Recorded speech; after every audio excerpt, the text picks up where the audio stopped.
So what I'd like to do is I would like to sort of demonstrate the idea of overloading constructors here. And I have a fruit class, and inside the fruit class we'll have a or a default constructor, a single parameterized constructor, and a double parameterized constructor. Now, a single or a default constructor would essentially so it can have an access modifier, but it can't have a return type.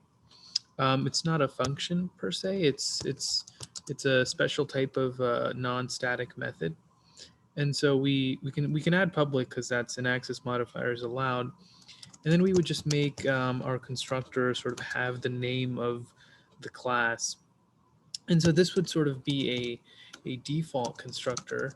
And if we actually print something out here, we can just say inside default constructor.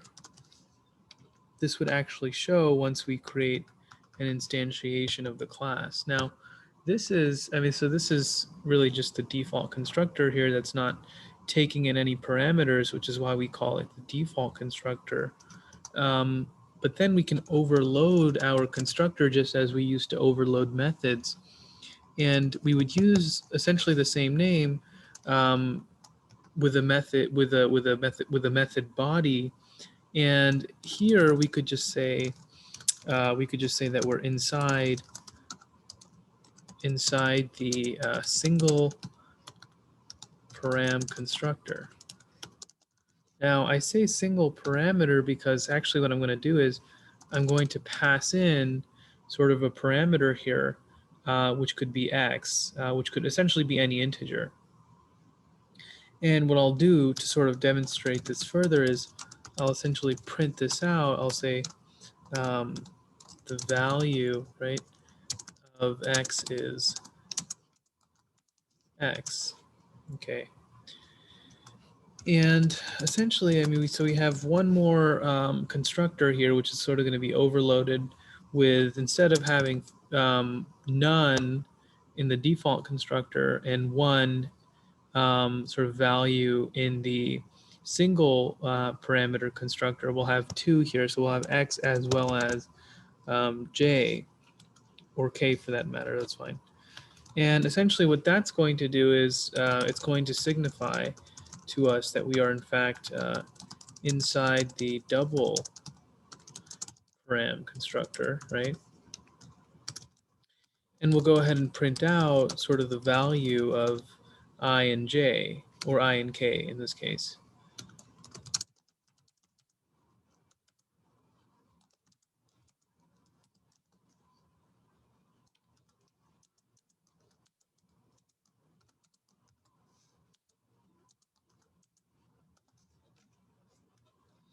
And this is of course valid since it's actually inside, because it's inside the method body.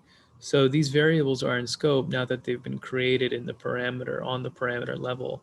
So we have three constructors here. One is, so this is, let me go ahead and sort of label this here. This is the default, right? And this is essentially the single parameterized constructor. And this is essentially the double parameterized constructors. They're all constructors, and essentially all three of them, or constructors in general, just don't have return types, but they do have access modifiers. And of course, their name sort of has to be the same as the name we find on the class within which the constructors are contained. Now, when we actually create our main method here, this is sort of the syntax which allows that. When we create our main method, essentially what we're going to do is we're going to create an instantiation of the class, or an instance of the class, and that would just essentially be an object reference. And doing so, we would use the name of the class. We could name it essentially whatever we want to. We could name it fruit1 equals new fruit, which is of course the name of the class. Now in this particular case, we're calling the default constructor, right? Because as you can see, the constructor here it's not taking in any parameters. So this one would be calling the default constructor. So we're actually up here, right? And doing so, I mean, it should print out inside default constructor. It says inside default constructor. And so, so this is all, I mean, well, but if we actually add a parameter here, we are now going to essentially be referring to the parameter which has, or which is taking in one integer. And so we're actually going to print out what's inside here. And so X sort of represents what the user can enter. And in this case, it's 10. So it's actually going to print out the value of 10 in conjunction to saying that it's inside the single parameter constructor. Okay, so it's doing what we want. Now for the double parameter constructor, so this one takes an integer x as well as another integer k, and so we can just add another integer here, and it should just do what's inside the method body here. And so it does that, and we're pleased inside the double parameter constructor, and the value of x is and k is 10 and 40 respectively, right? And so that's really the idea. And we could have sort of more instantiations of objects, right? We could have fruit2 equals new fruit, and we could sort of use sort of the single parameterized the single parameterized constructor, and we can also sort of use um, the default, right? Now, it's interesting because we've actually taken into account that all three of these cases might occur, which is completely fine, but um, consider this. I mean, so when I comment, um, let's see here. So,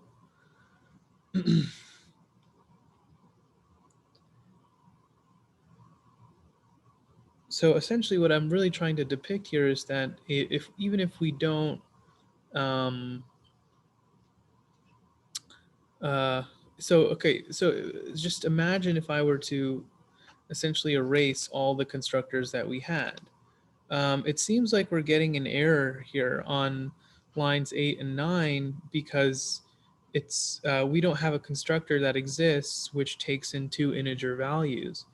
Likewise, for line 9, we don't have a constructor that exists which takes in one integer value, but line 10 actually doesn't give us an error. And so we assume that maybe there is a fruit constructor already, and that's actually true. There's actually something called an implicit constructor, which is actually created for you when you create the class, which is why we're not getting an error there. Okay, so I think that's a very important point to note.